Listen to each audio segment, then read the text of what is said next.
Keng tapi gula pikiran, dak remah anak bini gula. Dak remah anak gula mun pai peseni ke ban orang. Kan sini ka? Gula tahu sa mikir ban sampean langsung takok ke Allah. Mik dola mik mbian ni ke iman sekadar kan kenika. Tapi mun enggak ke anak ada mate bah. Mate eber bah. Bener. Leres ki ke. Contoh boleh. Sambian nipu orang, sambian nyagain orang, sampai aten orang gini kesake, mian meninggal anak, dah memuntang anak ibadah iya gulaku. Keng meninggal gani ka insya Allah lesekkan apa? Bade sepan teng.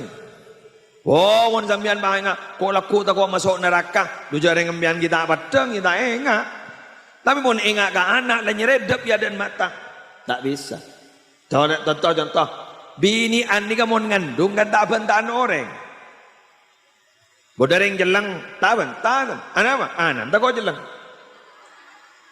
Dan yang dengar tak bontol cordu majek jelang ah. Kita ku tabut. Astagfirullahaladzim. Nyun sepura ya Allah. Tak kau jelang. Bodoh orang cacat baik kepada du majek cacat. Astagfirullahaladzim. Kan meni tak kau ke Allah. Tak kau anak. Hah? Mangkani bepas sabai mun sambian apa asani ka ambu keng karena tako anak ani dalam tak sehat si ngandung maka maneka disampingkan TN puasa sambian ki kudu majar tidak kan sini ka tapi mun mbian tako aban tipi tako mate mun apasa karena mbian jen lemes enten tau sama majar tidak keng gunakan TN puasa kan begitu ketika anak ini kan memang betul-betul ketika kekuatan ke kita bisa ngastete dalam berbuat apa saja. Mangkan anan gini kapanteng sesambian gini mun tak ingat anak kekompoin wes nomor setang ayyakuna ala ibadati rabbihi muqbila orang ni kajaipon yang kebekal dadi orang bagus bila mana ada perintah dari Allah dia langsung sigap melaksanakan tak mikir gini ka berak tak berak laksanakin bila pada perintah solat hayya 'alas shalah langsung fajam sebiasa gula banembian beni langsung apa jam pah ngocak kol beremper zuhur ini abid ki Jumatan dah nih kayaknya siapa sing imam ini ki Zahid abid roh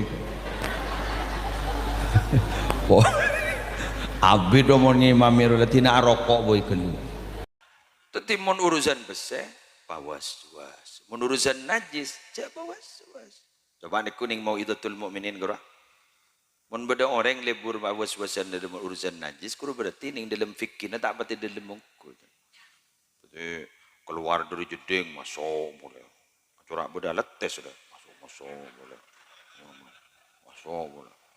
pas temu mari sini ke wah budak tamu yang roh mana pas toju tamu ya mulai taring bayi eseram korsena takut najis jadi orang bah najis kepi jadi mau nabi ini dibudi nak kelu abi ini takut najis bah konjara sara keng minabi urusan pese was da'ma yaribuka ila ma la yaribuka tina aki apa sih mata ko beter ka baan nyari saya tak mau kebeter, pesen nyari saya aman, cepat langsung dret, ini saya susah tak kok ada sinyal sekali, angon jadu jalan pesen rumah.